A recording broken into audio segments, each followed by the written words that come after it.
Hallelujah. Hallelujah. Good evening, good night, good morning, good afternoon, whatever time it is, wherever you are across this universe, across this world. Welcome to Voice in the Wilderness. Welcome to this channel. On this channel, we focus in on the written narrative of Jehovah, the written narrative of God. We focus on what is written. And we try to block out all the noise. There's a lot of noise out there. A lot of people who say they believe God but don't really know God. A lot of people say they believe God and don't really hear Him. A lot of people say they know God and they believe Him, they trust Him, and they don't show it in their fruit, in their lifestyle, the way they live, the way they talk, the way they walk, the way they live their life, the actions. And so, I dare no man to follow me. I ask nobody to follow me, but focusing on the written word, read, go back to basics, reading and understanding, right? This week, as I thought about this teaching and where we're trying to go, we are talking about matters of the heart. We talked about matters of the heart from God's perspective in terms of how He sees things, right?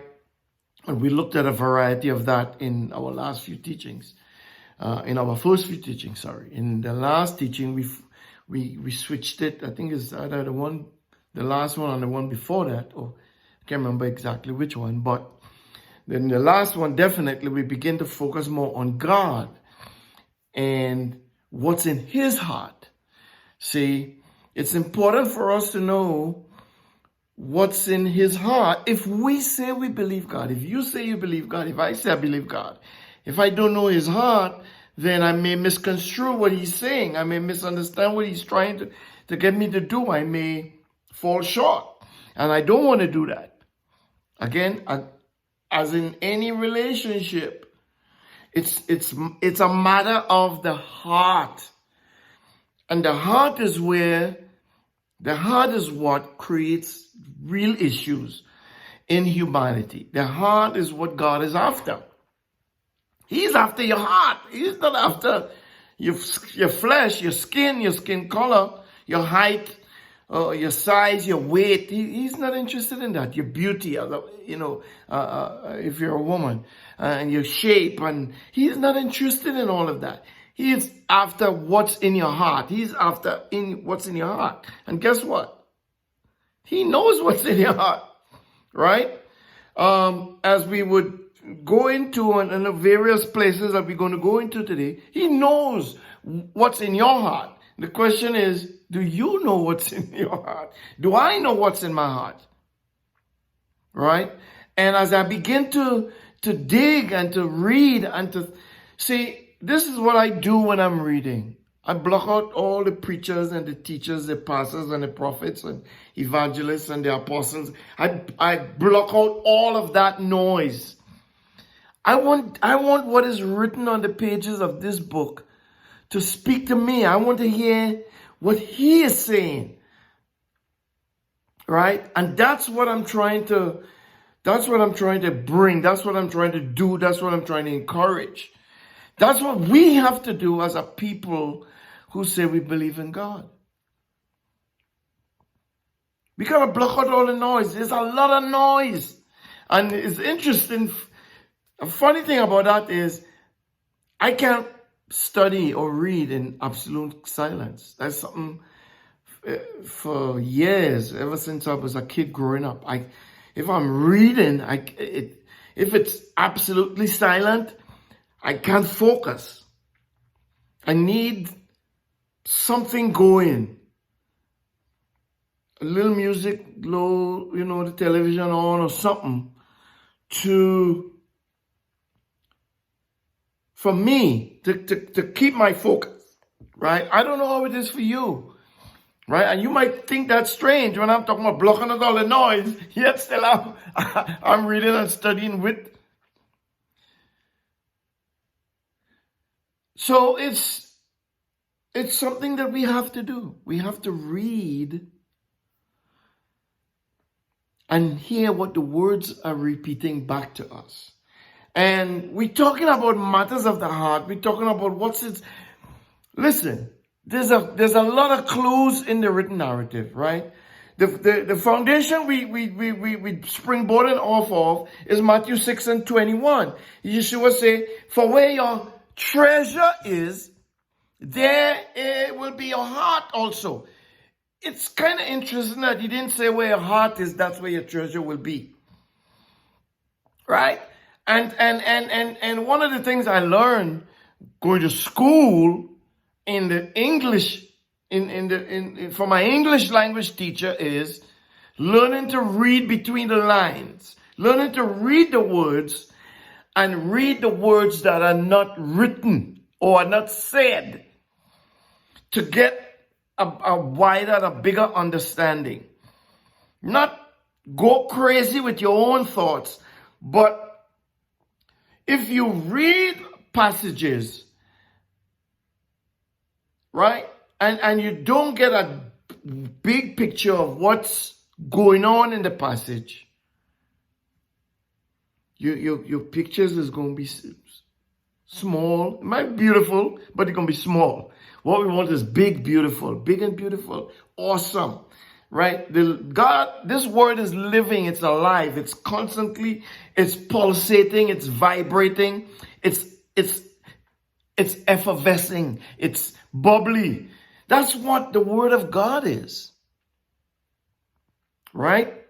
And that's what I want us to understand. When we read it, it speaks so much that it's always speaking, it's always releasing, it's always giving, it's always commanding, it's always calling, it's always crying. The word is always reverberating in your mind and in your heart. So we springboarding off of Matthew 6:21, talking about, for where your treasure is, that's where your heart will be also. Remember in Matthew 5, I think it's in 5, he says that you cannot serve God and mammon. Right? Because if your heart is with mammon, then what's left for God? If your heart is with God, what's left for mammon? You see what I'm saying? You can't be double-minded. You can't do it both ways. We have to get single-minded, single-hearted, fixed and focused. And the way we do that is we read. And when I say read, people, I don't want you to think that you ought to sit down and read like chapters and verses. Sometimes it's just one little verse, one line in a verse. Sometimes that's all it is. And you sit back and you let that mull through your mind. Forget what the preacher say about the verse. Let the verse speak to you. Let deep call unto deep. For where your treasure is, that's where your heart is also. As a man thinketh in his heart, so is he. Right? Out of the abundance of the heart, the mouth speaks. All these things. Well, what do all these things say? They say what's in God's heart. God is giving us insight into his thinking, into how he thinks. And when we talk about coming up into this multi-dimensional place of thinking, of seeing, of understanding, that's what we're talking about. Not just looking at things in the earthly realm, in an earthly way, in a humanistic way. Majority of people do that. Even those so-called people who say they believe. We want to get up there. We want to climb up this ladder. Right? To be able to understand what he's saying. And listen, I've been through the talk about you can't ask, God, you can't understand God. Yes, you can. Yes, you can. You might not understand him completely, but you can understand him enough that he will draw you in and keep drawing you in. And the more he draws you in, the more you come in, is the more it's like anything. It's like studying any subject. The more you study, the more you give of yourself to the subject, is the more the subject give of itself to you. It's no difference. We have to begin to see it that way. We have to see it that way. That's the way it is. Right? So when we talk about for where your treasure is, that is where your heart, that's where your heart is also, or out of the abundance of the heart, the mouth speaks, or as a man thinketh in his heart, so is he. Well, guess what? When we read the narrative, as God says, he's giving you what's in him. He's telling you. So jumping off the Matthew 6 and 21 platform, we diving into Isaiah. Right? We're looking at matters of God's heart. We want to know what's important to him. Right? When we begin to read, we want to go into two passages in Isaiah. So if you get your Bible, I'm telling you, get your Bible. You can't do this without your Bible. I don't know where you listening. You might be in your office. You might have on your headphones in your office or whatever. You might be busy and trying to listen, but it's always best to listen with your Bible open and follow what the gentleman is saying or the lady is saying. Because guess what? Nobody's perfect. No, it's not. I ain't gonna deceive you, but nobody's perfect. Not even me. Not you either. So we have to understand that. We're going to Isaiah 55, right? And we're going to read. We're going to start from verse 1 and read down, and we're going to latch on to a particular thing that God says. And I've mentioned it before in times past in previous lessons, but I want us to dig into it a little more. I want us to kind of unearth it, plow the ground a little bit more and see what seeds are up under there.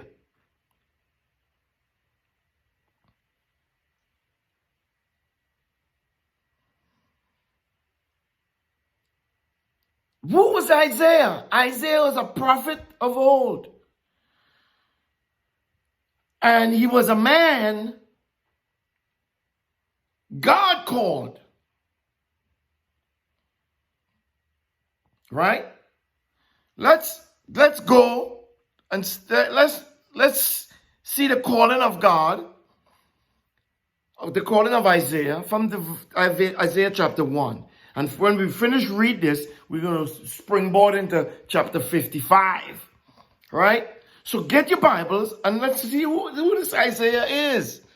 Remember, we're looking at what's in God's heart. Not what's in your heart or my heart, what's in God's heart. Why does God say the things he say? Why does he do the things he do? Why does he choose the people he choose? In the last session, we talked about Enoch. We talked about Noah. We talked about Abraham. Right? All these people, God called righteous. Righteous people. And you might figure, well, God only is calling righteous people. Yes, he is. But sometimes you have to go and find righteous people. Sometimes righteous people are hidden in darkness. Sometimes righteous people, I made a statement in some previous lessons and I said there are evil people out there trying to do good. And we know by the written narrative that that is impossible because Yeshua said it. I didn't say it, Yeshua did. He said, an evil tree cannot produce good fruit, neither can a good tree produce evil fruit. He said it, and I'm just believing it. And I said there are evil people out there who are trying to do good things, which is impossible. But if you don't know, if I don't know what the evil is, I might just figure out that this person is a good person, trying to do good things, not realizing that person is wicked to the bone. Guess who the Antichrist would be? He would seemingly be a good person. He would be in front of people seemingly to be a good person, but he's not. You see what I'm saying? But if you can identify what evil is, then we out of gas. You out of gas, you run out of gas, you stall on the highway, and you can't go until you get some gas in your car.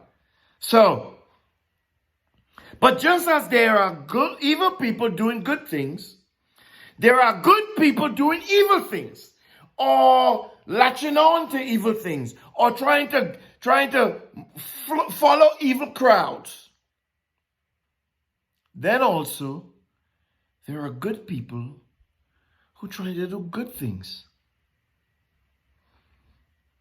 There are righteous people who try to do righteous things. So we have these categories, but if I can't discern the categories, as Hebrews 5 and talks about, you have to exercise your senses so that you can discern good from evil, right? And that's a topic by itself. Ooh, that's a topic we have to go into at some point. Exercise your senses. I thought the preachers and them say your senses is flesh. Your eyes and your hearing and your nose and your smell and your taste and your mouth and your touch. I thought they talk about that as being fleshly. Paul says, or the writer of the book of Hebrews say, why you have your senses is so that you exercise them so that you can discern good from evil. You use your sense of sight to observe things.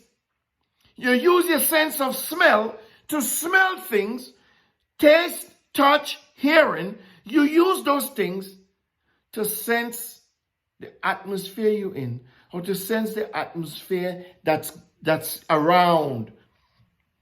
So when you flow and you're driving into neighborhoods or going to people's houses or going to your workplaces, you can discern who is evil, who is trying to do wickedness, who's trying to do evil, who's a good person just trying to do good, just trying to be good. You can discern those things. See? So, let's look at Isaiah. Isaiah chapter 1 reads us this, verse 1. The vision of Isaiah the son of Amos, which he saw concerning Judah and Jerusalem in the days of Uzziah. I'm just going to read, and pull out a couple things, and then we go into 55, Isaiah 55. Hear, heavens, and listen, earth, for Jehovah has spoken. I have nourished and brought up my children, and they have rebelled against me. What a statement. Isaiah says, in a vision, he saw things concerning Judah and Jerusalem. And what he heard, because his senses were exercised, is this: hear, heavens, and listen, earth. But wait a second. Heaven is is an inanimate object. The earth is an inanimate object. The earth can't speak back. We're going to talk a lot about that. When we look into God's heart, we see how God speaks and how how he operates. But then we have to understand what this all means. For Jehovah has spoken, he is crying out to the heavens and the earth and saying, this is what Jehovah is saying. I have nourished and brought up my children, and they have rebelled against me.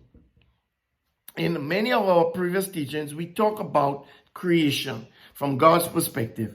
And what we say is, God created everything. The heavens, the earth, the sun, the moon, the stars, the trees, everything.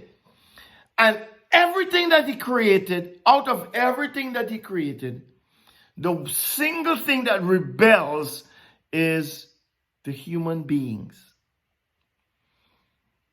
We are the single most rebellious item or institution, or however you want to say it.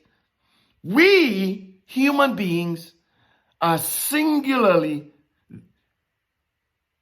most rebellious. To be safe, I'm going to say most rebellious. Right? I should say we are the only ones who rebel. The earth don't rebel. The earth has been producing seed and fruit and trees after its kind from eons of time. The animals don't rebel. They've been doing the same thing for eons of time. The sun, the moon, the stars, they are still in the sky where they were put in the beginning. They have not rebelled. The waters are where they were placed from the beginning. They haven't rebelled.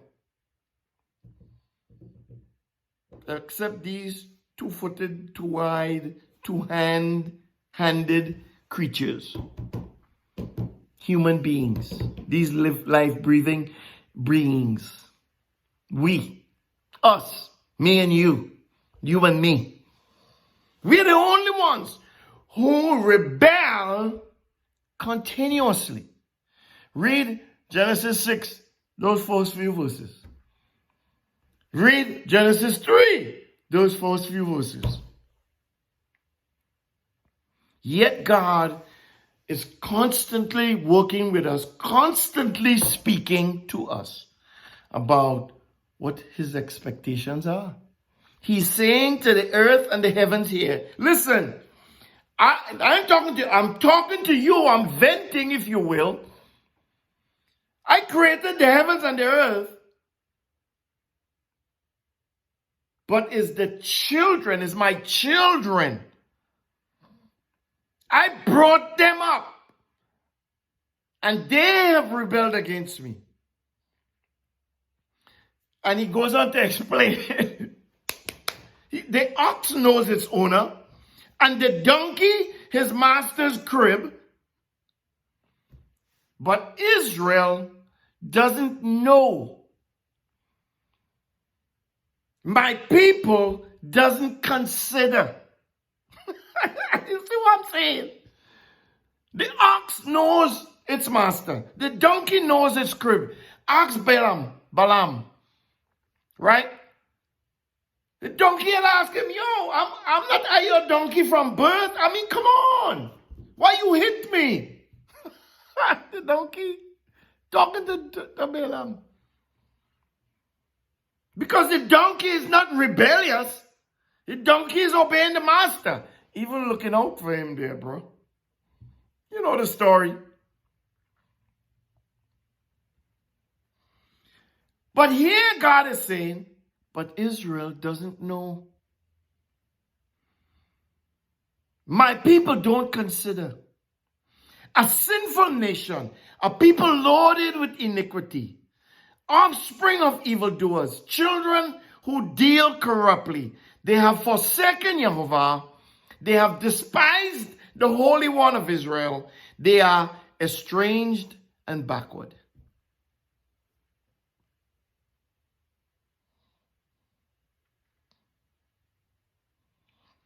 This is Isaiah the prophet.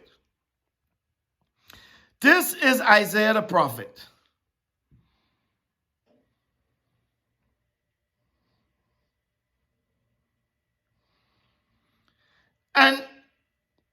we talk about Isaiah, we have to understand when God first called Isaiah, Isaiah was like, "Woe is me! I can't listen to you, man. I'm a man of unclean lips." Now you can take that for however you want, right?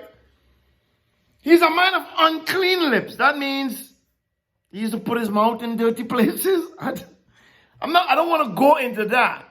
But the mere fact that when God spoke to Isaiah, Isaiah knew who he was.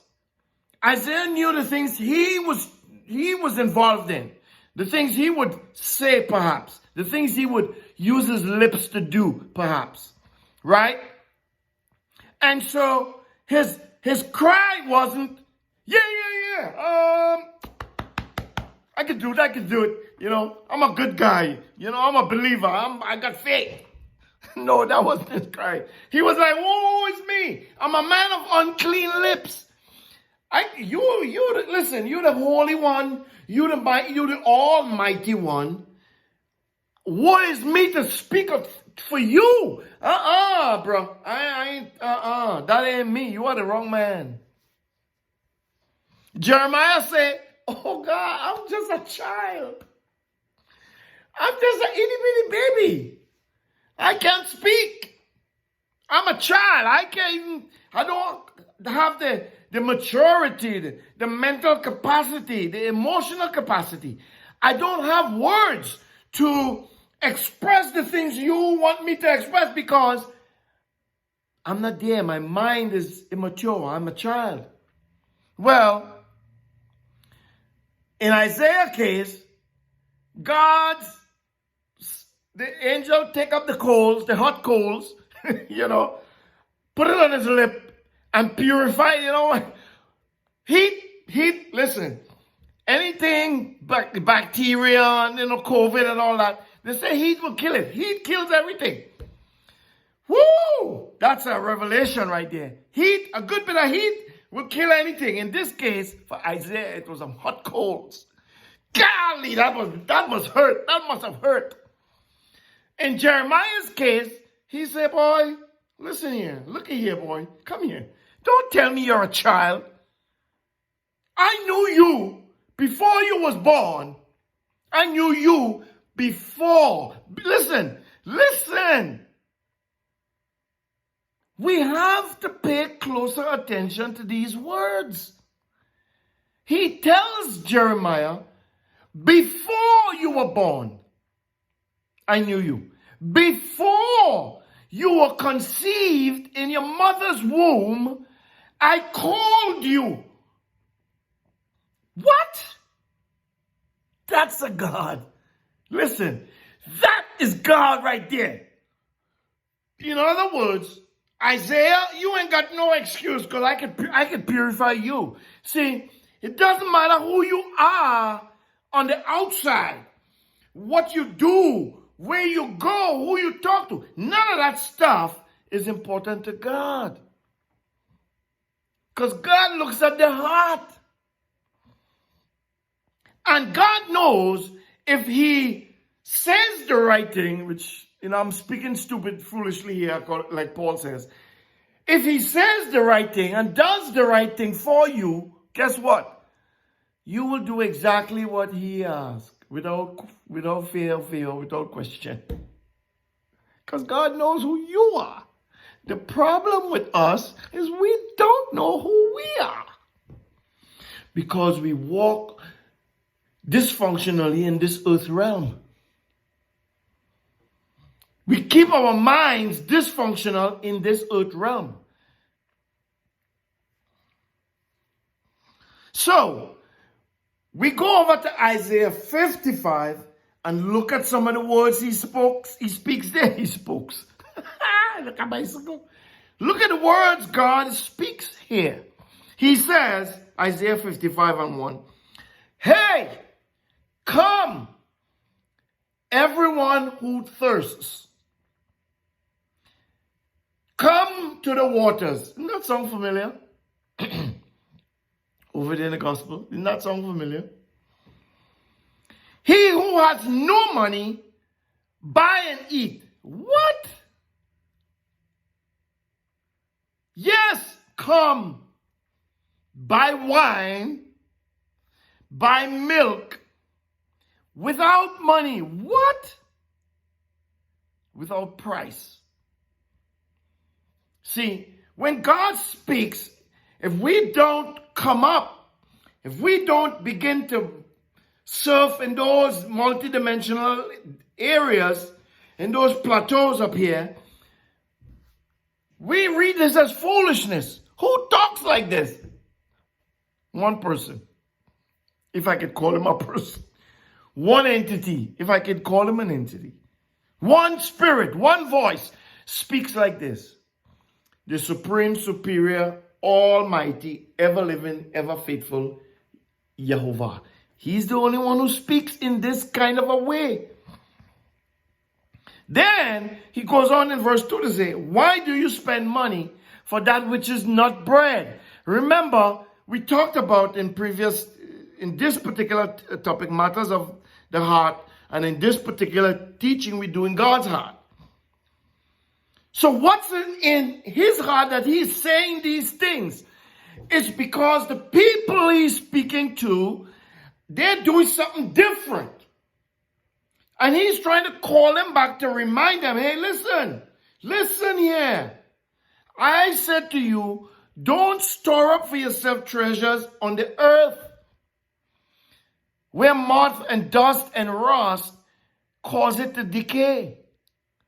I want you to store up for yourself treasures in heaven. See, you have to eat because you're in the earth. You have to eat, so you have to eat bread.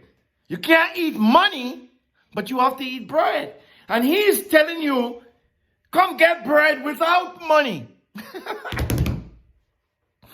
He's telling you, come get bread. I don't have a price. $5 a loaf, penny a loaf. I don't have a price. But you can get this food. Because this is important for your body. While you're in the earth. You labor for that which doesn't satisfy. You know, your nice car, your big, beautiful house. And you're lonely, you're heartbroken, you're miserable. You know, the neighbors don't like you. The people on the job find you a pain. You are a pain. You know, you cause anguish. You know, your mouth is foul. You know, what the world called, you know, you're so negative. He says, listen diligently to me and eat that which is good, and let your soul delight itself in richness.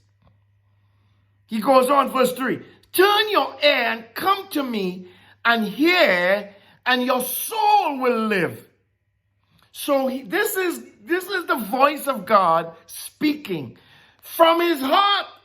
As a man thinketh in his heart, so is he. Out of the abundance of the heart, the mouth speaks. Here is God speaking from his heart. He's saying to his people, and you know, we think it's bread and water and milk and cheese, and that's what we think he's talking about. But then he begins to turn the screw in a different direction in verse 3. Turn your ear and come to me, he says. Hear, and your soul will live. I will make an everlasting covenant with you, even the sure mercies of David. Okay? That's a whole lot that we could look into here, right? Let me just check my notes to see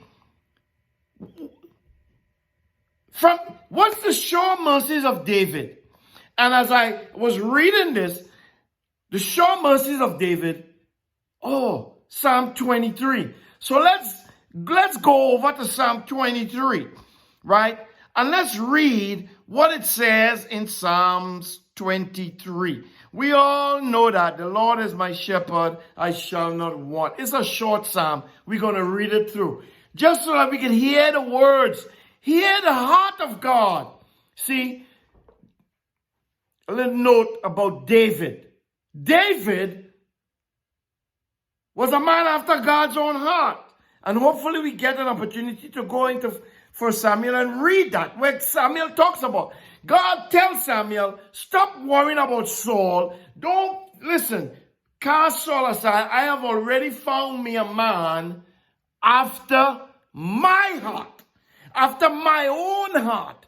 Somebody who has me on his mind constantly. Somebody who thinks about me. Somebody who wants to hear from me. Somebody who wants to communicate with me. Somebody who wants to hear what I have to say, know what I want to do, know what I want them to do. Somebody who wants to learn and grow every day of their lives.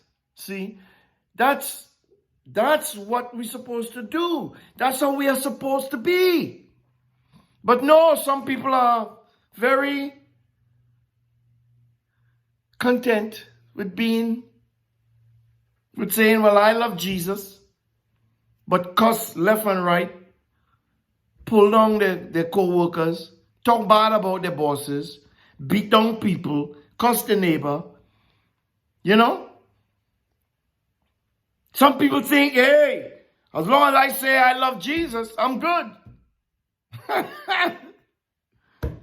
Have at it, bro. Sis, have at it.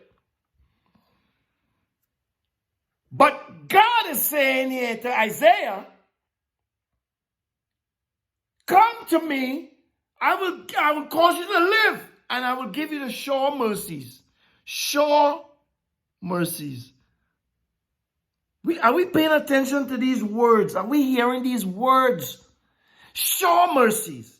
So he is saying to us first, oh, this man after my own heart, he's got something sure. When God say you got something sure, you could bet your bottom dollar you got something sure. And as I was saying, as I read, and I'm thinking about David, you know, because I remember Psalm 23. I knew Psalm 23 before I was what we call saved, before my encounter with the living creator and all that kind of stuff. I knew it, you know, because you would go to church with Easter, Christmas, for weddings, for funerals, stuff like that. You know what I'm saying? That's when I used to go to church. But doesn't matter when you go to church. If they're reading from the Bible, that's the word of God. And if you hear in the words, it affects people differently. And I recall, if I could just throw this here parenthetically, right? That's my word for my buddy John. I can recall going to church, and not just going to church, but I can recall years before, as I said, before my encounter with the Creator, hearing somebody read from the Bible, hearing the words.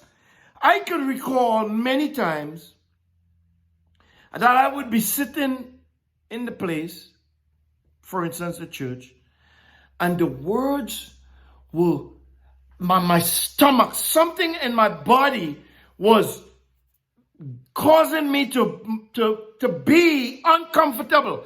I can't describe exactly what I felt, but I know that I felt it. I know something about these words. Whenever I hear them, it did something to me. Physically, emotionally. And it did something to me. Right? And many times in church, when they would give the altar call, I would refuse to go. Because I was ashamed, and I'm thinking, I ain't going up there in front of all these people and all this kind of stuff. But I could remember, like it was 2 minutes, 30 seconds ago, what these words used to do to me. Nobody knew. Just me.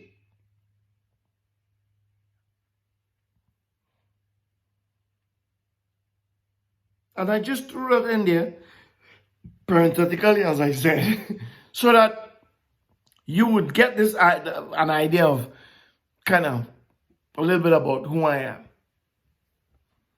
But the sure mercies of David, as I was reading Isaiah 55, and I thought about Psalm 23.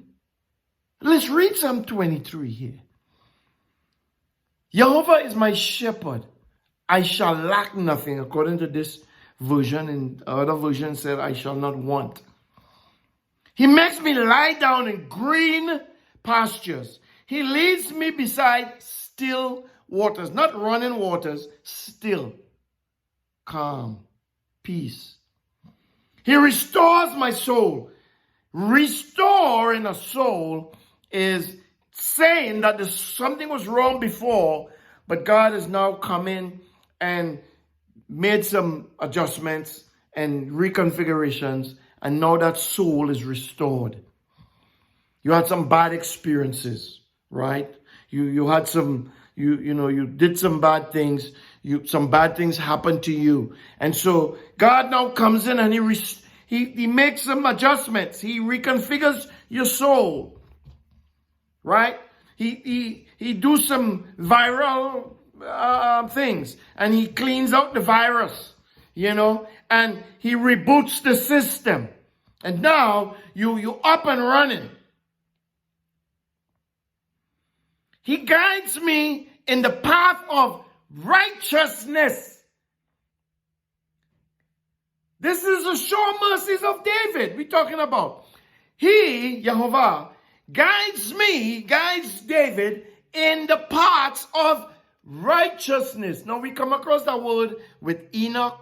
We come across that word with Noah. We come across that word with Abraham. We come across that word with Job. Hopefully we can get into Job today. I don't know if we can. I was hoping to close this topic. I don't know. As I've said before, sometimes I can't say bring it to an end. I have to say close. Because it's God's word. It doesn't end. It's no end. Don't believe what they say in the church about that went through the cross and is on the other side. That stop at the cross. All of that. That is highfalutin Greek philosophy. Okay? And we'll read some things where how could you say that the word is gone, the word is dead, the word is null and void, when the word is at the right hand of the Father, and in Stephen's case, he stood up, but he's sitting at the right hand of the Father, making intercession for us. How could you say that that is null and void? How could you say when the narrative says that it's his intention, it's in God's heart to write his law, his instruction, his Torah on our hearts? How could we say that that is null and void when God says, wait a second, I'm trying to write it on your heart? So it can't be null and void if it's on your heart.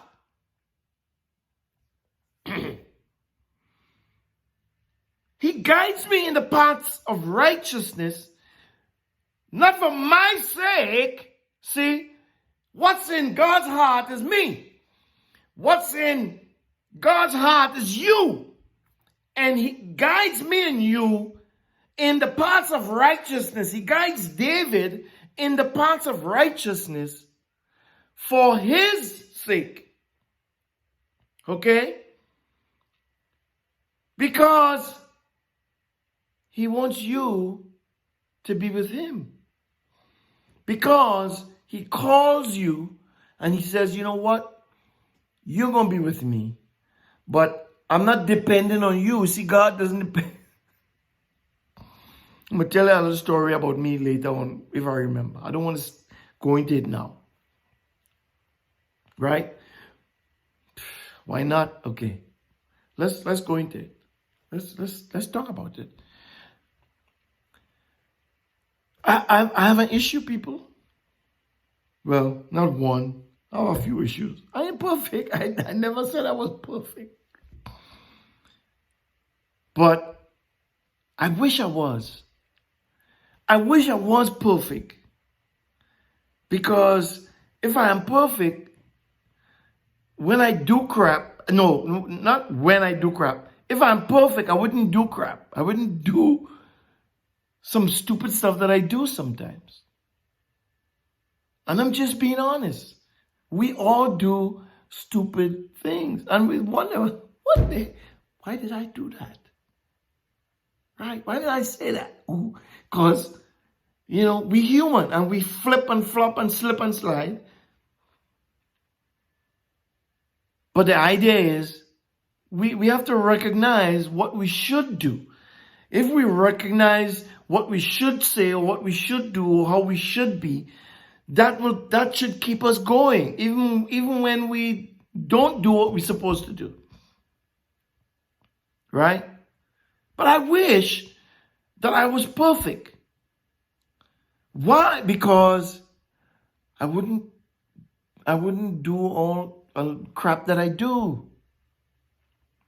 And if I don't do the crap that I do, I wouldn't feel bad about it. I wouldn't have that bad feeling. Because when I do something, and I'm not talking about, I'm talking about stuff that's not deliberate. Right? And sometimes I do things that's deliberate. And even that is worse. But when you do something and you know that's not the thing you're supposed to do, that's not the thing you're supposed to say, that's not the way you're supposed to act, that's not the God way, that's not the righteous path. I don't know about you. Me, I feel horrible. I feel bad. And I'm telling you, and you may have heard me say this, I am my own worst enemy. I think I am more my own enemy than God is my enemy. Because I beat myself down so bad when things like that happen. I don't want it to happen. I don't mean it to happen. And it happens because I'm not perfect. Like, when I say perfection, I'm talking about like real perfection. Like God, right? But I'm not that. I'm not perfect.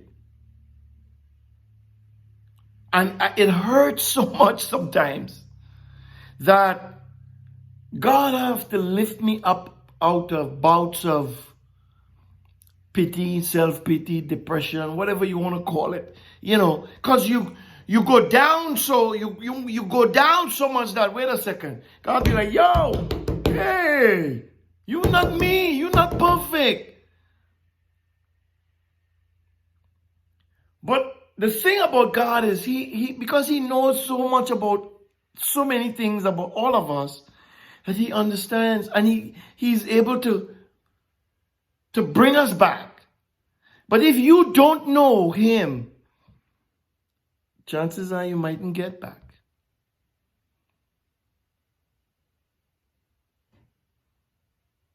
I'm not perfect.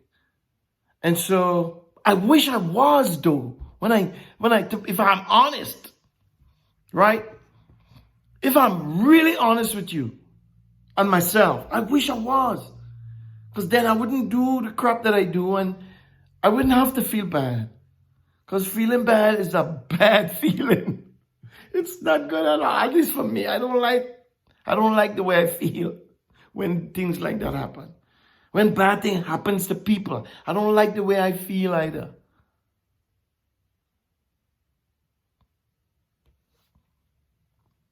But that's just me, right? That's just me and my issues. Hey, what can I say? David says, he guides me in the paths of righteousness for his name's sake. See, God's reputation, that's what your name is. God's reputation is on the line. You worried about your own. God said, I don't need you to worry about your reputation. I need you to get to know me. If you know me, your reputation is taken care of. Again, when we go back to Isaiah 55, because we're going into 54 too, we will see these things. And we will see how perfect he is and how imperfect we are. But like Yeshua says, he wants us to be perfect.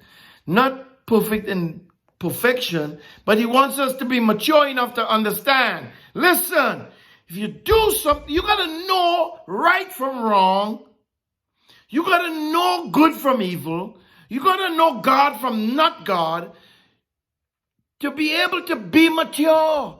Because if you're not, you find yourself feeling good when you're supposed to feel bad. You find yourself feeling bad when you're supposed to be feeling good. You will be on the opposite. You'll find yourself like many of people today calling good evil and calling evil good. If you don't know, if you can't discern, if you don't know him, how in this earth you will be able to make a difference. You will be able to know what you're doing. Because people do things and they think they're right. Because they think they know him.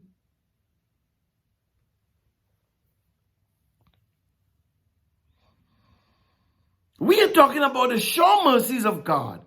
And we are talking about matters of God's heart. These are things in his heart, and he's just revealing it through the mouthpieces of Isaiah and David and Jeremiah and all the writers of this written narrative that we so love. It's not the writers, it's God expressing through them who he is, how he thinks, what he is. 23:4 says, even though I walk through the valley of the shadow of death, I will fear no evil, for you are with me, your rod and your staff, they comfort. Wait a second. A rod comforts me? Are you serious? We read this passage, we read that line, for your rod and your staff comforts me. You know what the rod and the staff is? You know what that really is? In the Proverbs, it says, the old folks used to always say, spare the rod and spoil the child. The proverb says, foolishness is bound up in the heart of a child, and the rod will drive it out. So the rod is emblematic of a butt whooping. The rod is emblematic of punishment. God says, I will chastise you by the rod of man. So when a child is getting a whooping, you could see that as God whooping the child's butt, trying to drive the evil out of the child. Or the wickedness, the thoughts, the wicked ideas. Because wickedness is ideas, right? It's thoughts. It's not a person. The child isn't wicked, but the child is entertaining wicked thoughts. So to drive the thoughts out of the mind of the child, you put that rod on his behind and whoop, the thoughts go flying. Because the pain is going to say, hey, you need to shape up, buddy. What you did, you should not have done. And maybe he might feel like me, I'm feeling bad. I just try to, talk back to my father and tell my father, hey, this is my room. Or whatever. Whatever kids do that kids get in trouble for. The rod will drive it out. But no, we care about humanity. We say that's evil. God said, no, that's not evil. That's good. It's good for the child. It's good for you as the parent, because when you drive the evil out of the child, the thoughts that is, you're putting that child in a righteous path. But you see, we don't understand that.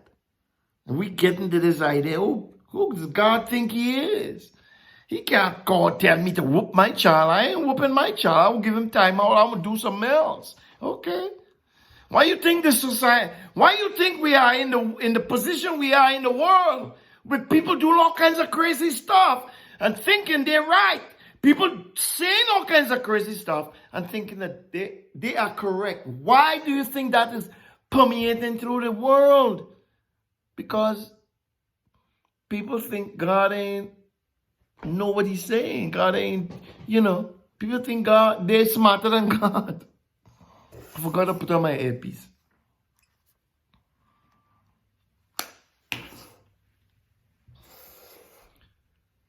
Almost an hour gone. I'm sure the microphone and the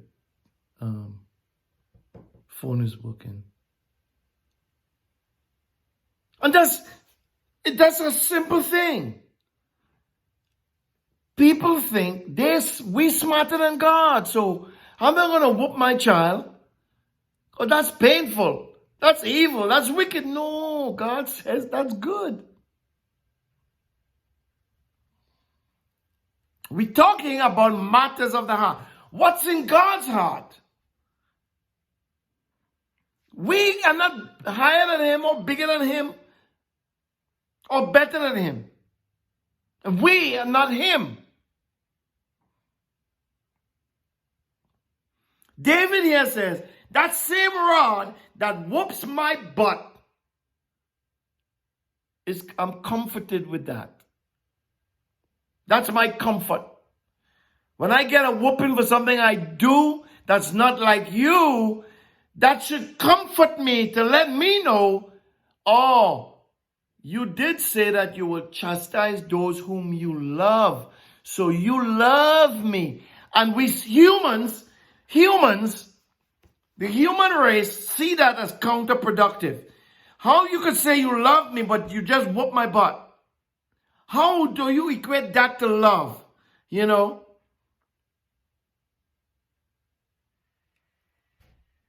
don't get there. But that is what he says. I will chastise you because I love you. Those whom I love, I chasten. But you getting a whooping and you cussing out your co-workers. You getting a whooping and you cussing out your children. You getting a whooping and you cussing out your wife or your husband. You getting a whooping and you cussing out your boss. You mad at the world. You getting a whooping and you blaming the white man or the black man or the green man or the yellow man. You getting a whooping and you pointing at everybody except the one most responsible. That's you and that's him.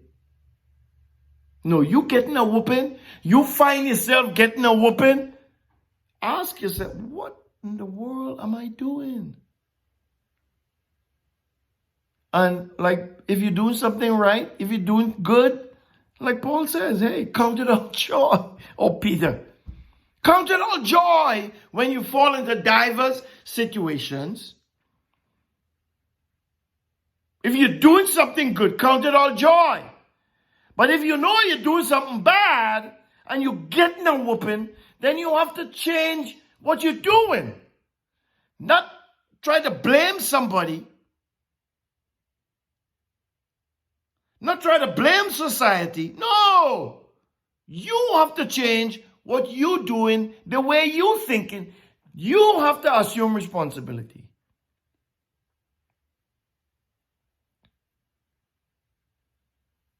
David said, God's rod and his staff that he used to whoop his butt, that's my comfort. Listen, man, you can't get it better than that. And he goes on to say in verse 5, we're still in Psalm 23, you prepare a table before me, where? In the presence of mine enemies. The proverb says, if your ways please Jehovah, he would make your enemies be at peace with you. I cannot say that enough. Why? Because Everybody today is playing the blame game. Blame this one. Blame that one. It's your fault. It's her fault. No. What's your responsibility? What did you do? What part did you play in what happens in your sphere of influence around you or with you? What part did you play? If you can recognize that and see the part you played, good or bad, then you can change. Then things begin to look different.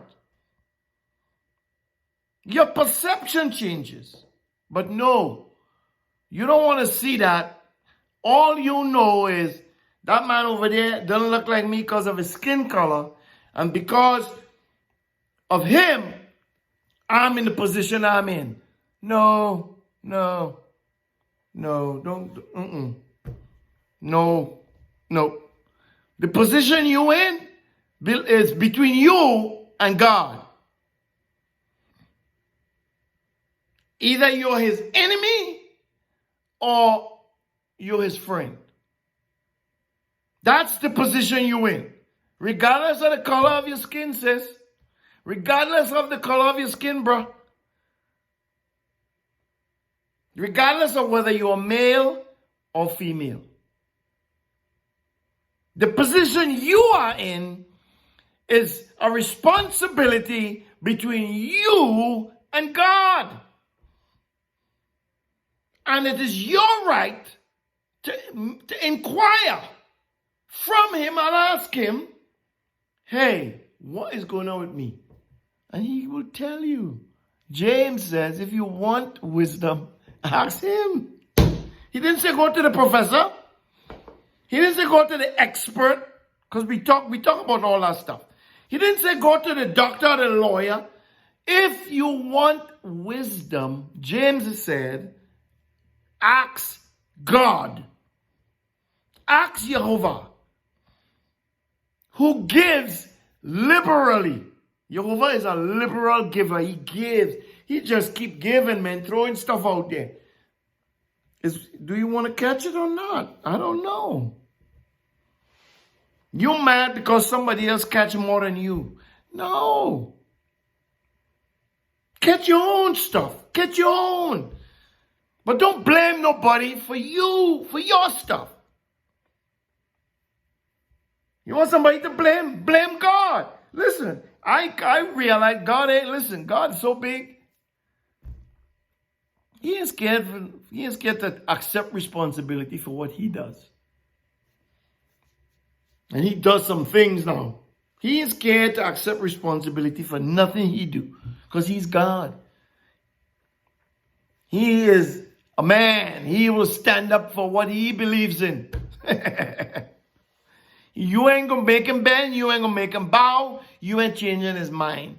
None of us can. He says, you prepare a table before me in the presence of mine enemies. Proverbs says, if my ways please Jehovah, if Jehovah looks at the things that I do and say and how I am, and he is pleased, Jehovah will make my enemies be at peace. He's not going to not make them your enemies. He's just not going to make them want to do anything to you. You know, you cool. You all right. You know, and we've seen examples of that, where Abraham have made covenants with different people in his time, and says, "Hey, you know, come on, man, we can't have no animosity between us. Let's make this covenant and let's be at peace with each other." He did it with Lot, right? And the narrative, Abraham didn't have no beef with Lot. Lot didn't have no beef with Abraham. It was their servants. It was the people who was taking care of their livestock and you know, their belongings. They had the issues with each other. And one of the other issues is that they had so much stuff, both Abraham and Lot, They had so much stuff that the narrative says where they were couldn't hold them both. The house they were in, they couldn't live in the same house. The house was too small. So they didn't have no beef. You can't preach that in church. You can't teach that. That's not the truth. Read the narrative. They acquired so much wealth between them. At the time, wealth was cattle and sheep and goats and servants and all that stuff, including gold and silver and whatever. They had so much. The place they was living in, the city they was living in, couldn't hold both of them. So they had to separate. The servant issue was probably the thing that pushed everything over. Be like, you know what? Yeah, we really have to do something about this. You choose. And I could preach we could talk about that in a whole nother teaching. We are talking about the sure mercies of David here. In the presence of mine enemies, you prepare this immaculate table before me. You anoint my head with oil and my cup running over. We know what that means. We know what it signifies. Here is the kicker.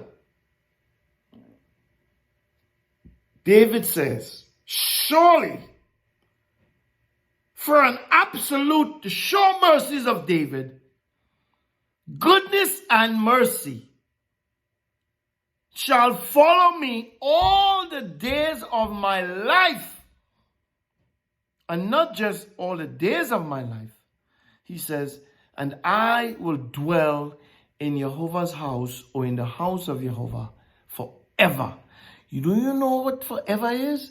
Go listen to I did a 3-part, 2-part, 3-part, 4-part teaching on what are we going to do with words like that say forever? How do we respond to that when the written narrative talks about something that's forever? Like the word of God.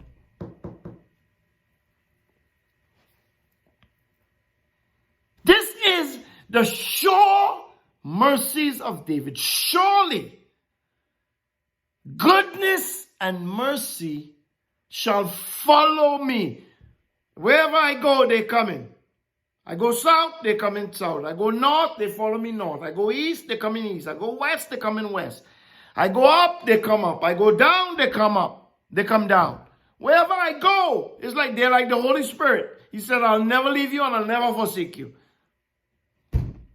I'll leave you with that.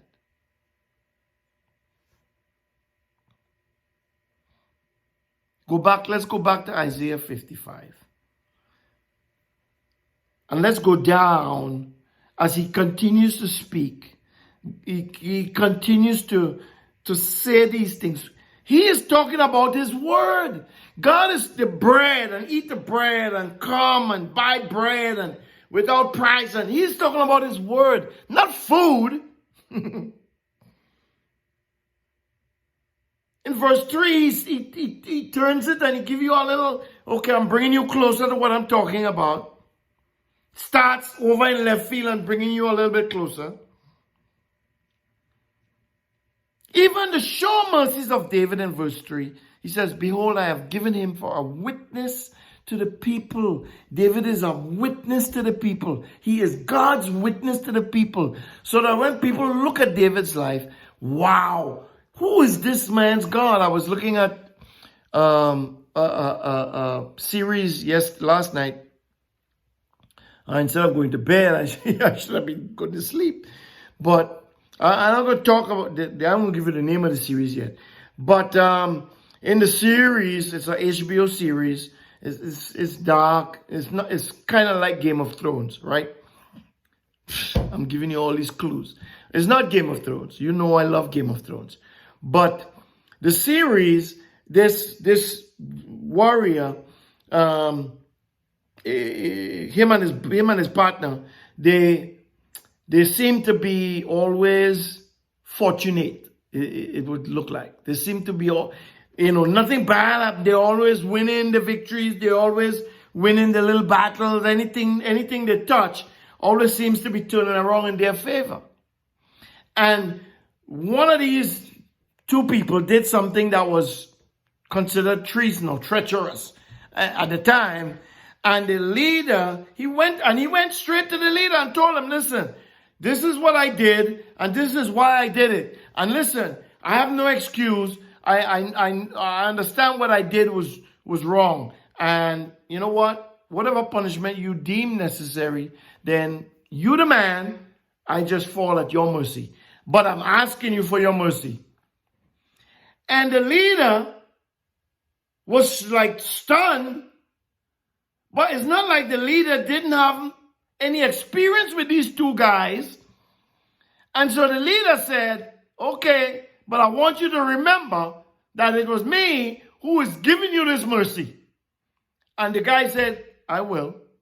And tell him, okay, you got it, you go on.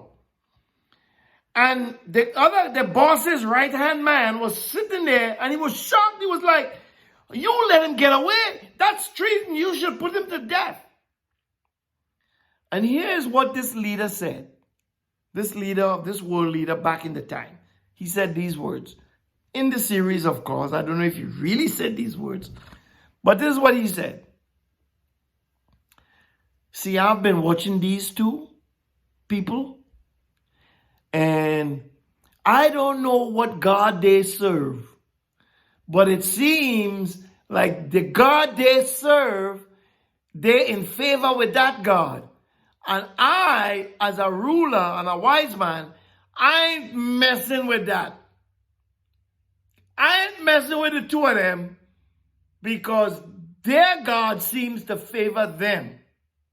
Did you hear that? Did you hear that? Like, I heard that thing. I was like, what?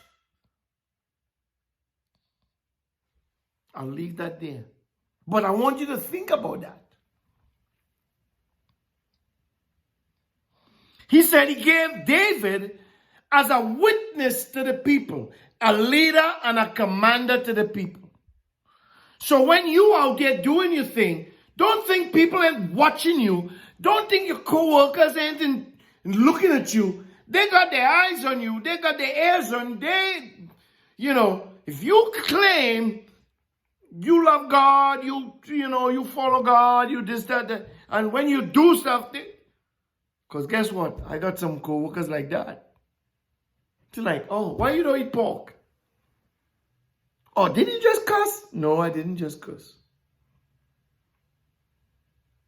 Oh, well, it sounds like, I say it may sound like a curse, different. Something that sounds like something doesn't mean that thing is the thing. Okay? Something that look like something doesn't mean that thing is the thing. It look like. Because with me, with my accent, I say things, sometimes what I'm trying to say comes out so fast. It sounds like I'm saying something else. But I ain't saying I've never cursed. And I'm not saying that I will never curse or use profanity, as they say. But I'm saying that's some of the things that we have to live with, right? We have to always be on our P's and Q's so we don't speak like that, profanity and have any profanity-laced conversations. I don't deal with that kind of stuff. I don't. Because I understand who my God is. Again, I ain't perfect. I ain't trying to put myself out there like Mr. Goody Two Shoes. No. I just confessed to you that I wish I was, because if I was perfect, then I wouldn't have to worry about none of this stuff. But because I'm not, I feel bad when stuff happens. And guess what? We all know stuff happens.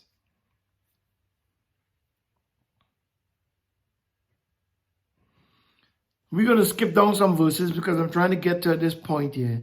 He says, verse 6, we're in Isaiah 55 and 6. Seek Jehovah while he may be found. Well, remember in the beginning of the teaching, I talk about learning English in school, learning language. English is a language. And I guess you can apply this principle to any language if you know the language. If you don't know the language, then you can't apply the principle until you get somebody to interpret what the person is saying, right? Reading between the lines and inferring what the person didn't say, but what they may be trying to say. Okay, it's a skill that I learned in my English classes in school.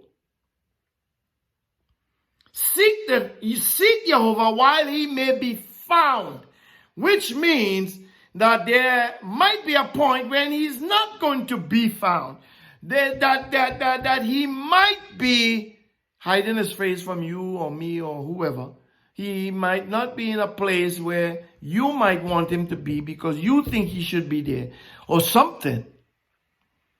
But the fact that he's saying, seek me while I might be found, automatically implies that there are going to be times and instances and situations when he is not found. Even though he says, call upon me and I will answer and show you great and mighty things. Even though all those things are part of what he's saying, he's also saying, seek me while I can be found. Okay? Because depending on who you are and what you're doing, and when I say who you are, not in terms of who you are, like in terms of stature. Like president, prime minister, governor, senate, all of them. No, I ain't talking about who you are, like multi-trillionaire. No, I ain't talking about that. I'm talking about depending on who you are in terms of in your relationship with God. Right? Because he ain't looking at all that money stuff and not even the poverty, the homeless. You homeless on the street, if you acting wicked and evil as a homeless person, you think God looking at you? No, he not. He might be looking at you from a distance. No, he ain't. No, he ain't interested in that stuff. Because you poor and homeless. And I'm not being hard on the homeless. I'm just saying, if you are homeless and you're a wicked person doing evil things out there, then guess what? God ain't want to hear you. Unless you're trying to move away from that, turn away from that. I'm just telling you like it is. It's the same way on the other side. If you are multi-trillionaire and you're doing wickedness and evil and all kinds of stuff, God ain't trying to hear you either. Unless you're trying to turn away from your evil. So stature, things like that, it doesn't move God. And that's how he wants you to be and me.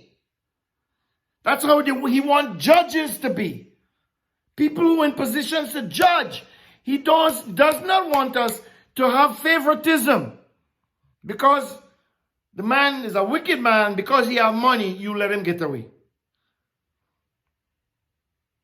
Because the man is a wicked man, but he's homeless, you let him get away. No, that's not how it goes. Judge righteous judgments. Do righteousness.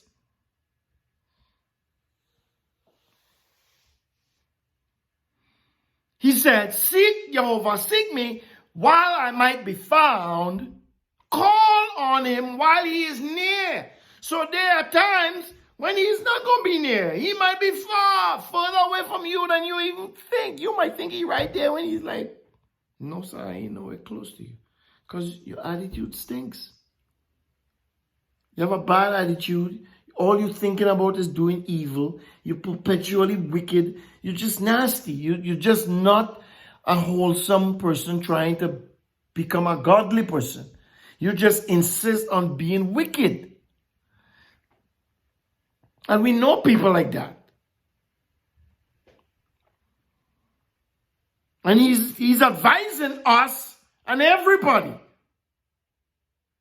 Verse 7. Let the wicked forsake his way. Why does the wicked have to forsake his way? I could just believe in Jesus. Well, just believe in, just be Jesus. Jesus, but you're wicked as, old folks used to say H-E double hockey sticks. He wicked as H-E double hockey sticks, but then he crying out, Jesus, Jesus, Jesus over here.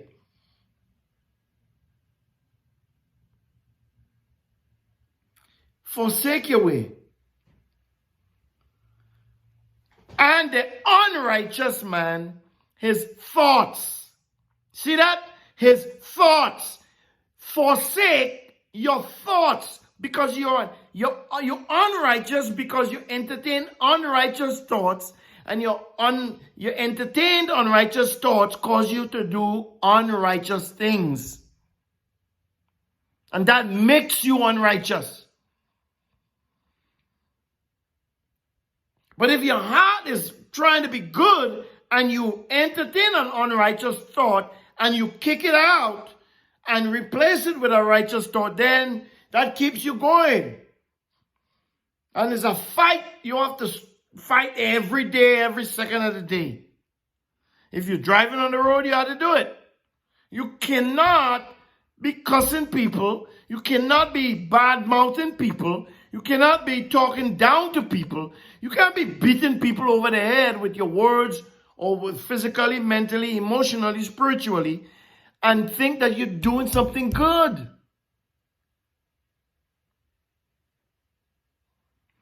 Let the unrighteous man forsake his thoughts. Let him return to Jehovah, and Jehovah will have mercy on him.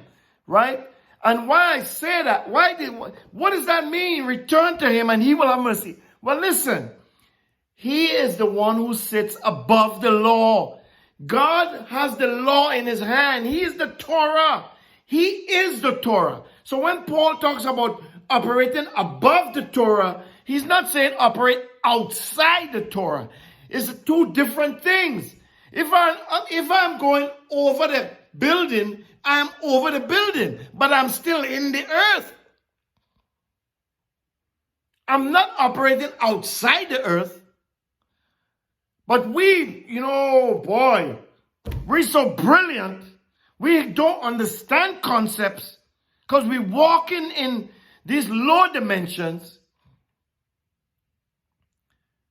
So when Paul talks about being above the law, what is above the law? Well, there are entities, there are things, there are actions, and Paul gives you the list in Galatians or wherever. Yeah, I think it's in Galatians. The fruit of the Spirit. There is no law. They operate above the law. They look down into the law and they say, like love says, this is how love operates, real, pure love. Listen, I'm calling out to you, I'm crying out to you. This is how love operates. I see your wicked ways. I'm up here crying out to you, hey, come to me, come to me, come to me. I will open the door for you. That's how love operates. The door is always open. The law is shut down. The law is closed, bro. Below here, the law is shut it off. You acting a fool. You out the will of God. You ain't listen. Is love had to come down and open that door? I'd be like, hey, Keith, what you doing over there, man? Come on. Behave yourself. Stop doing that. Come talk to me. Let me change your life. That's what love does. That's above the law. Love doesn't come down and say, I don't care about this law. Do what you want. No. Love comes and says, listen, I need you to begin to do these things here. Do things right in a right way. Do things in a righteous way, in a right manner. There's a way to do things. The proverb said there is a way that seems right unto man, but the end thereof is death.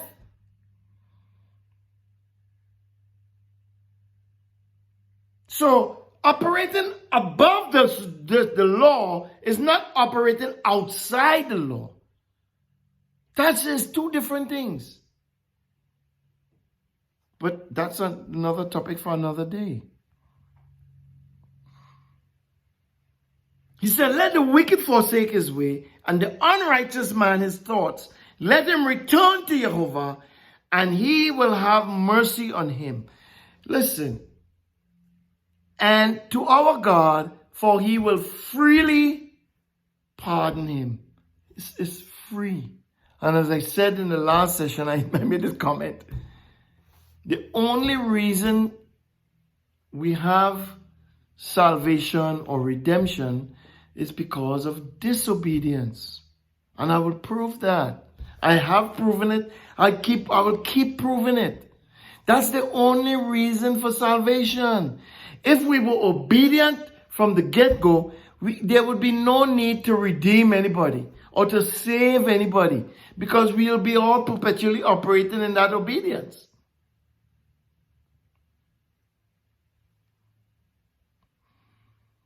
But love is there, and love says, I'm not going to charge you I'm not going to charge you a fee to come in this party. Listen, the door open. I'm going to invite you in free, but you have to come in. When you come in, you can't come in and act the way you was acting before. Not in my party. No. I operate in love and peace and joy and humility and self-control and perseverance. These are the things I operate in. And justice and righteousness. This is how I operate here. And I'm calling to you down there. If you hear me, the door is open. You don't have to pay nothing. But guess what? You can't come in my party and just be like, yo, you running the show now. No, that's not how it's done. Sorry.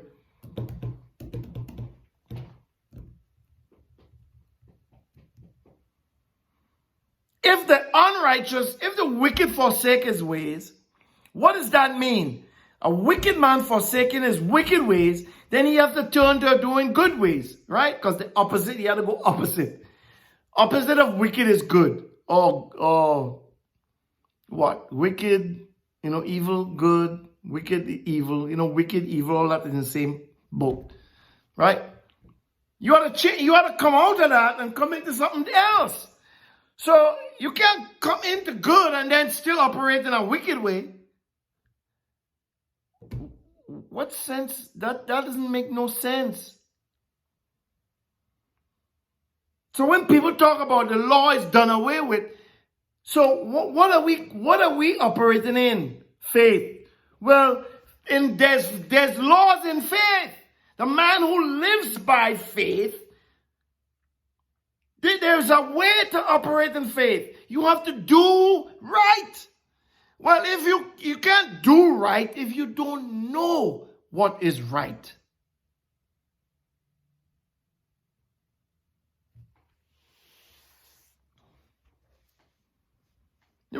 I follow Jesus. Well, okay, how do you do that? How do you follow Jesus? How? Well, I do what he says. Well, what did he say? I thought he said, if you love me, keep my commandments. And they are not grievous. I thought he said, come unto me, all who labor and are heavy laden, and I will give you rest for your souls. Take my yoke upon you and learn of me. What does that mean? What does those words mean? And you shouting, Jesus, Jesus, Jesus. What does that mean? When you say you follow Jesus. Jesus was obedient to his instructions to the point where he died.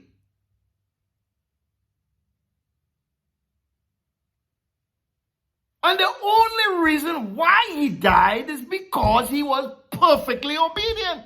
He didn't die because he was disobedient. He died because he was obedient. Because that is what it takes to get us to understand this is what it might cost.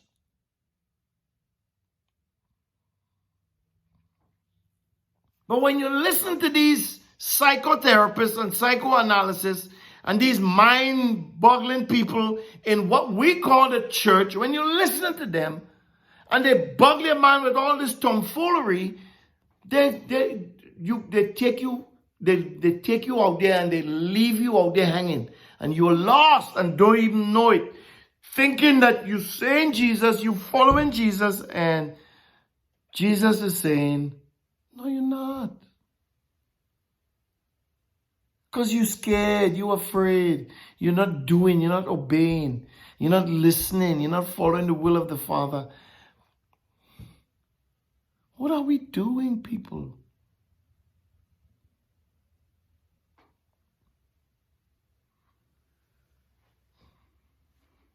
Isaiah 55 and 8 says, and this is what I'm trying to get to, and I'm going to have to close this here. We're going to go into another session of this at the next time, because this is some good stuff here.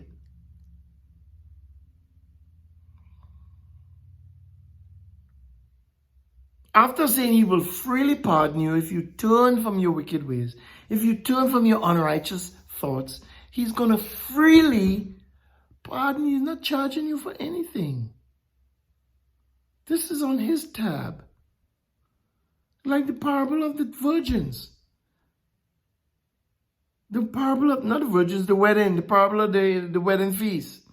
Where he tells his servant, go out there, I'm giving this invitation to people, they say they're good, they love me, and all. So I'm giving them an invitation. And the servant go out there and he invite them, come on, come to me, all you who labor and everything. And they say, no, we ain't coming to that party, man. There's too much rules and laws. Too much instructions. And so the servant goes back to him and say, hey, I went to the people you sent me to, they say they ain't coming. And then the master said, you know what? This is our wedding feast. I need people. Okay, go to the street corner, go to the beggars, go to the regular people, go tell them, hey, the man up in the big house over there having a party. You're all invited. And what happened? The wedding place got packed out with homeless people and all kinds of people. People who don't look the part, who don't smell the part. Think about it.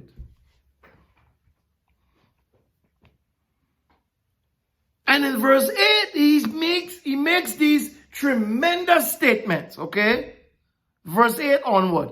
He says, for my thoughts are not your thoughts, and your ways are not my ways. These are tremendous words that we have to pay attention to. Your thoughts are not my... God, you mean so? I'm thinking all these things. I'm thinking about doing these things. And what do you mean by your thoughts are not my thoughts? What do you mean by your ways are not my ways?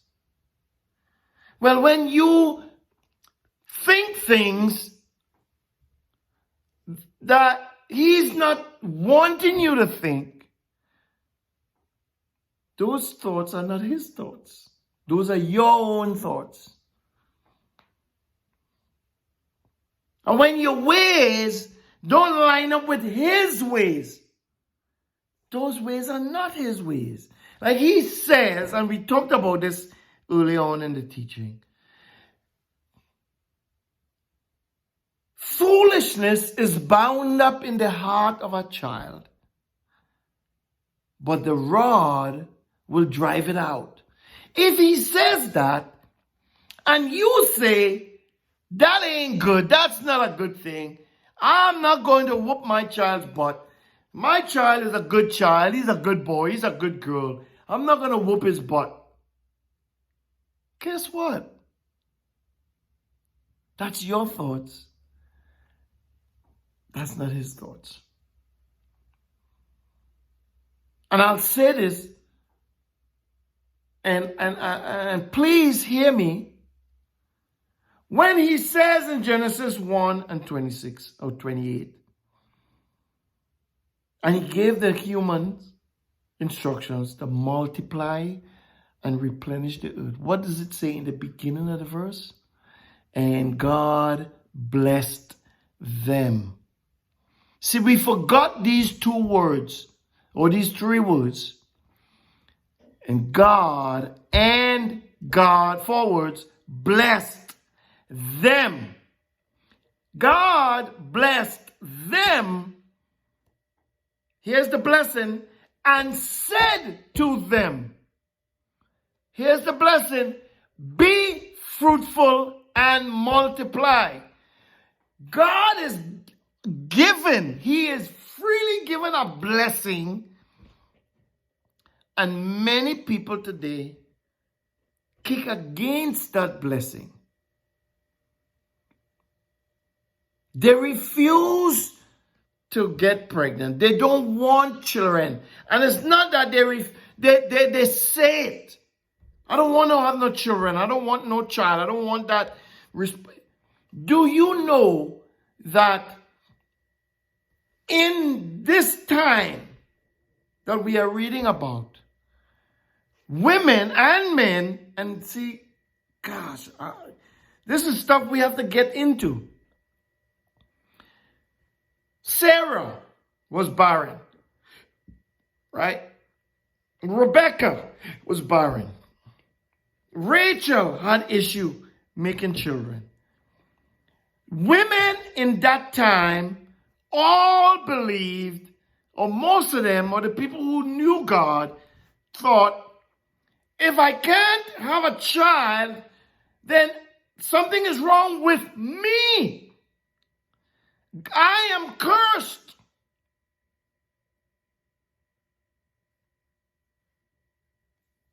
God, again, going back to that idea of when something is wrong in your life, don't look and blame Abraham. Look at you and look at God and ask the question in that mode, in that vein, in that stream, in that flow between you and him. Hey, why I can't get pregnant? What's up with that? And in Abraham's time, God went to Abraham and said, hey, this is what I want to do, and this is how it's going to be done. Abraham said, well, wait, you crazy, because I don't have any children. I don't have any heirs. You want to give me all this stuff? Give me and my children, but I don't have no children. What are you talking about, God? What is that? What meaneth thou by this? And we are well familiar with these stories. We are well familiar with these words. Abraham didn't blame Sarah and say, well, that woman you gave me, she can't get pregnant. I'm putting it out, but she ain't receiving it. He didn't say that.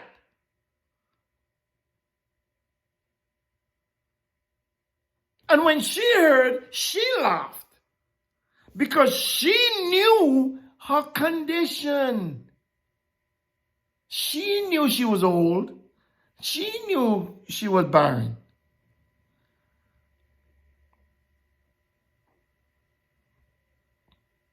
So she laughed because you gotta be kidding me, right? I know you're kidding me, man. Come on, don't mess with me like that. Don't play with me like that. So the idea of something being wrong with them, that they were under this curse, it permeated the ancient world because they knew if they couldn't give a child, something was up. Even in the gospel, the story of the blind man, in I think John 8, 10, somewhere in there, 9. 9. John chapter 9. The question that they asked Yeshua was, who sinned? Hey, Yeshua, this man is born blind. And we know when something bad happens because somebody did something. And God is punishing that person. It was a principle. It was something that people at the time, and hopefully now, believed. When things are not right, that means something is wrong. And you have to ask the question between you and God. Not between you and the person next to you. Not between you and the person who doesn't have your skin color or your hairstyle or whatever. Has nothing to do with that. They asked Yeshua the question, who sinned? We want to know because this man was born blind. And they thought in that time was somebody did something and they're being punished. And what was the answer that Yeshua gave? Nobody did anything. This particular thing happened so that God could display his glory. He could display his power.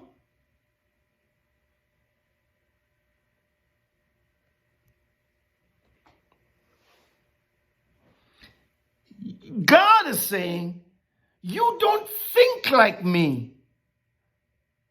You don't act like me. That's what I need you to do. I need you to think like me. I need you to act like me. But you can't think like him or act like him if you don't know him, if you don't read, if you don't come to this place. Stop listening to the people on the TV. Stop listening to the people on the radio. Stop going to the building if you have to. If you can't hear nothing else. And sit down and read what he says to you. He is pouring out his heart.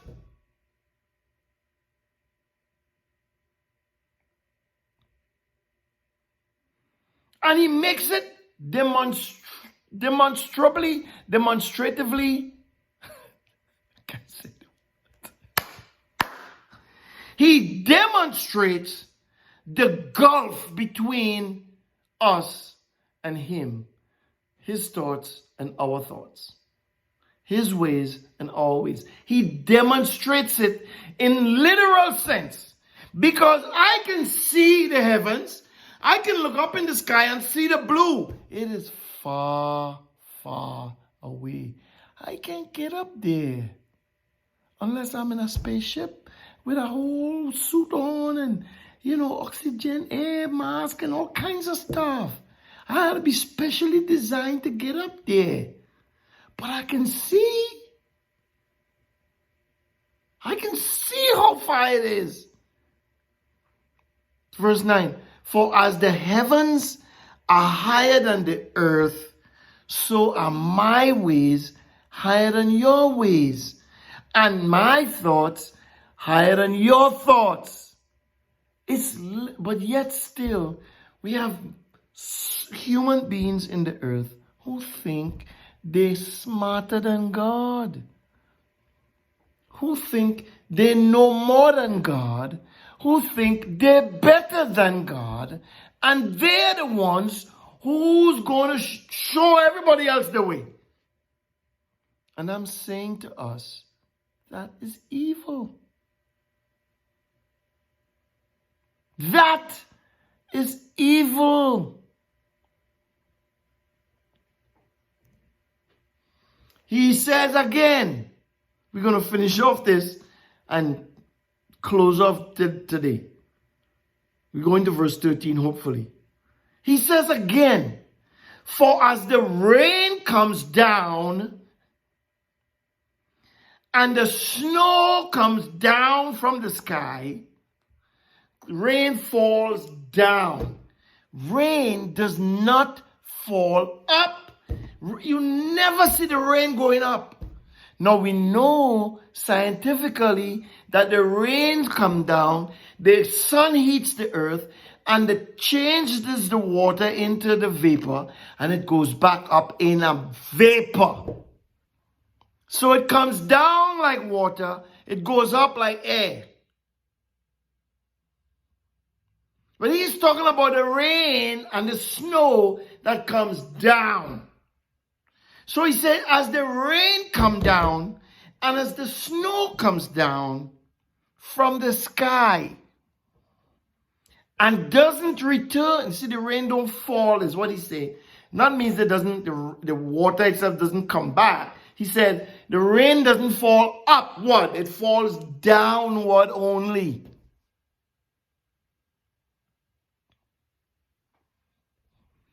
He said, just as the rain comes down, just as the snow comes down and doesn't come up, it comes down to do something. It comes down to water the earth. The rain and the snow, when it melts, the rain and the snow, when it melts, waters the earth. And that water causes the earth to respond to its reproductive cycle. The earth reproduces things after its kind, as we said in Genesis 1. He says, so as that process, just as that process happens,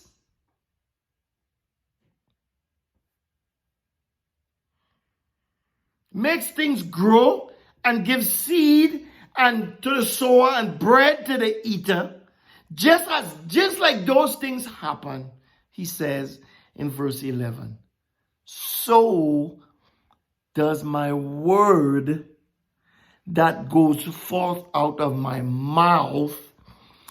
It doesn't like, my word comes out of my mouth to water people, to give seed to people, to feed and to build and to plant and to create and to do things to people. He said, just as the water and the snow does, that's what my word does.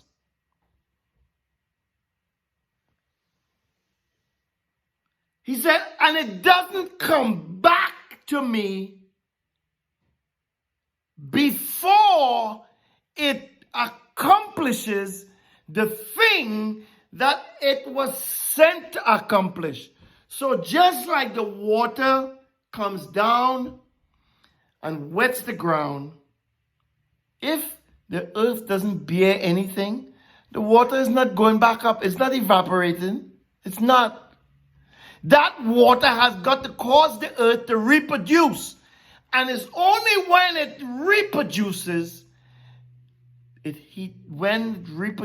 when it accomplishes the thing it was sent to accomplish, it dissipates into vapor and goes back up to reform and become water again. That's what his word does. So when they say that the instruction, the Torah, the law is null and void, what is his instructions, his Torah, and his command? What is that? What are those things?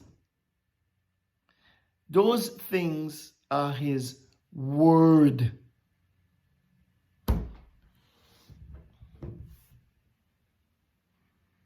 He says, but it will accomplish the thing which I please. And that's a double-edged thing that we just referenced in. It's two-edged. So his word, as we referenced with Stephen last week.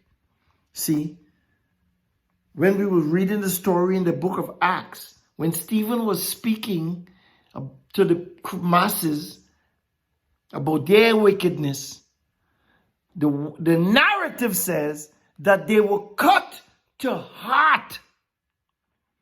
Not in a good way. They felt bad. Not in a good way, like, man, we did all this wickedness. We got to change our ways. We got to forsake our thoughts and go back. Not in that way. They felt anger and hatred towards Stephen. And they chased him out of the city. And the written narrative said they were so angry that all the people picked up stones and stoned him to death. That's how angry they were. That's evil. But remember, the word cuts both ways. So you could respond to the word in a good way in terms of, you did something, you understand it was wrong, and you repent, you feel remorseful. Or you do something and you don't feel bad at all. You feel you're right, and you keep on doing that thing. It's based on that same word. The word, when it is sent, it will accomplish the thing that it was sent to accomplish. So on the one hand, it may have been sent to accomplish good. On the other hand, it may have been sent to establish the wickedness of other people, like Pharaoh. We talk about that.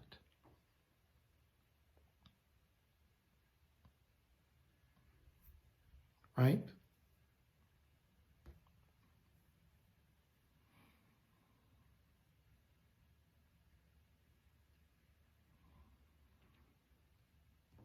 We can only do that if we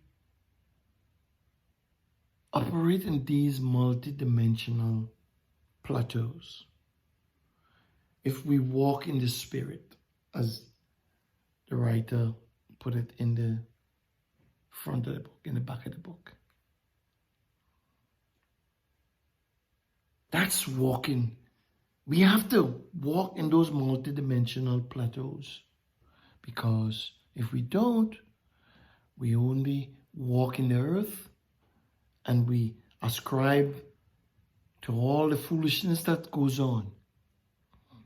We lend our voice, we lend our air, we lend our money, we give our money to causes that God has no part in, because that's not his way. It's not his thought. It's not how he operates. But we think that we're doing something when we get involved in those things. And we're completely wrong.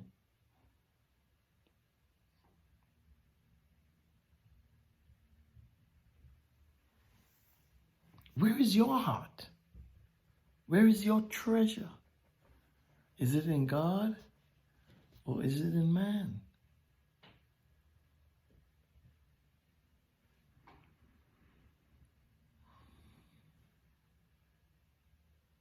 God, when he called to Isaiah, had to get Isaiah to forsake his evil ways or his evil words. Isaiah understood that the way he spoke may not be pleasing to God. He understood that. So when he got the call, he immediately said, "Woe is me. I am a man of unclean lips." God said, "Hey, I know that." The love door was open. He said, "I know that. But hey, I need you, bro. So here, let me clean up your lips for you. Let me brush your teeth." Like the old folks that said, "Let me wash out your mouth with soap."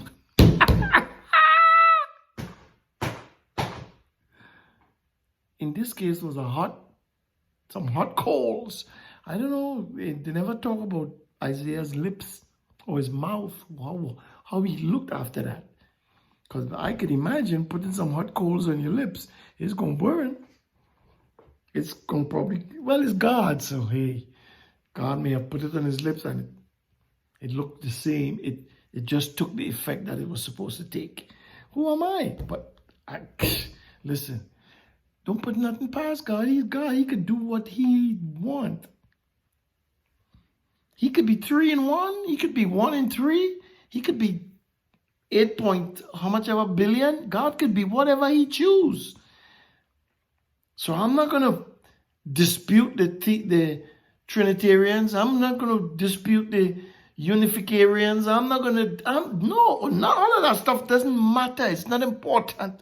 He is God. He can do whatever. Why am I going to argue with you about that? That's not important. I'm going to argue with you about the theological things that you're trying to bring in that you're making. This can't be the God we serve in.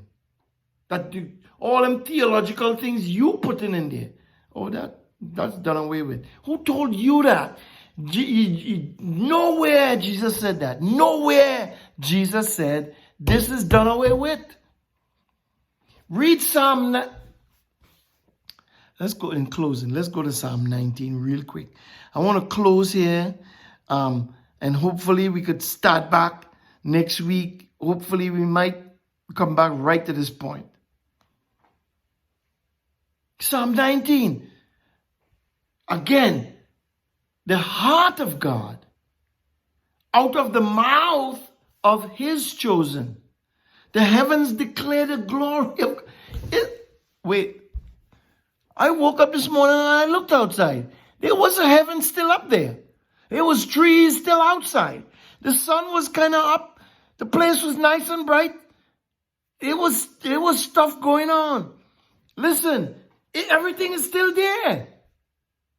The heavens declare the glory of God. The expanse show his handiwork. What handiwork? From Genesis 1, the sun is still up there, the moon is still up there, the stars is still up there, the clouds, the sky, everything is still up there. The rain still fall, even the rainbow still shine.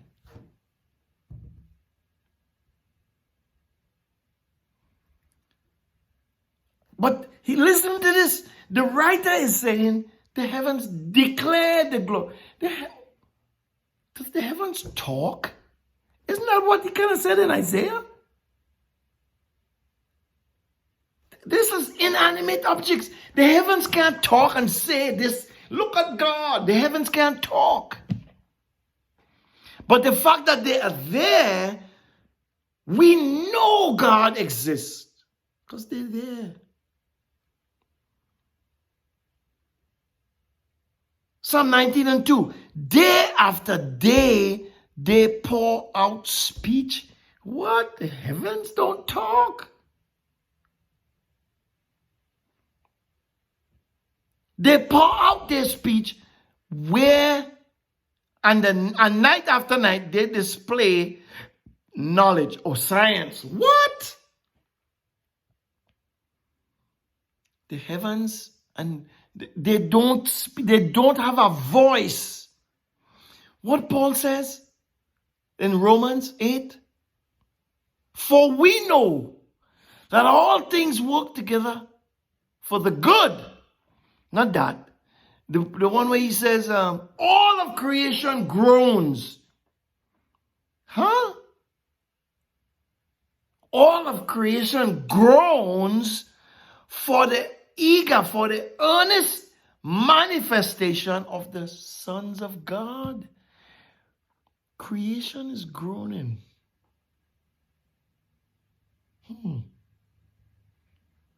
Creation is groaning. So God created the seas. So when the seas groan, what happens? What kind of noises does the sea make when it groans? Ooh, tsunamis, big tidal waves. If it really groans like really hard and loud, like when you groan all hard and loud, If the wind groans, how does the wind groan? Groan. I mean, groan like G-R-O-A-N, not G-R-O-W-N. What effect does the wind groaning create? What do we see? Oh, hurricanes, tornadoes, storms of all sorts.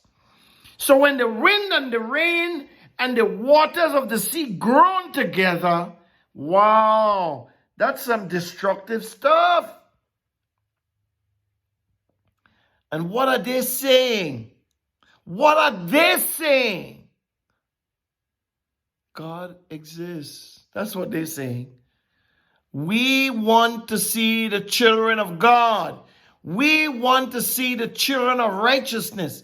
Let the righteousness of man be shown. Let the righteous man stand up. Let God be God in the earth.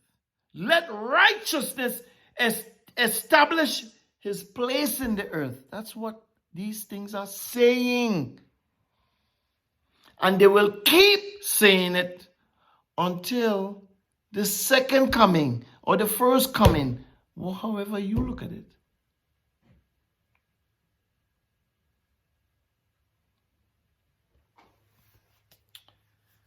We're going to pick up here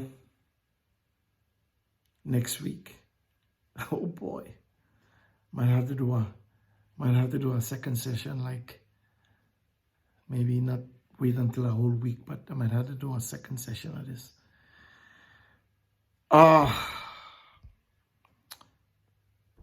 Number 6.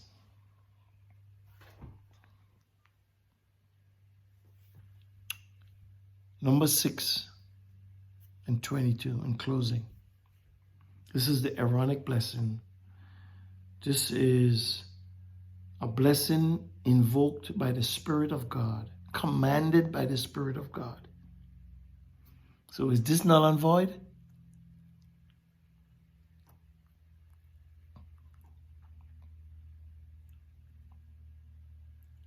Jehovah said to Moses, Jehovah spoke to Moses saying, number 6 and 22.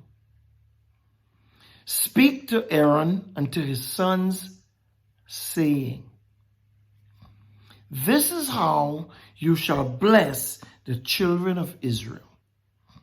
You shall tell them, Jehovah bless you and keep you. Jehovah make his face shine upon you and be gracious to you. Jehovah lift up his countenance towards you and give you peace. So they shall put my name on the children of Israel, and I will bless them.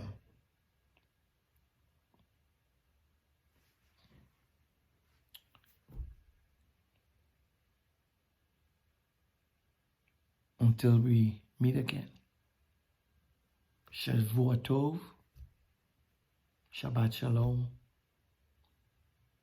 Bonne nuit, adios, arrivederci, buenos días, buenas tardes, buenas noches, shalom, peace, deuces, see ya.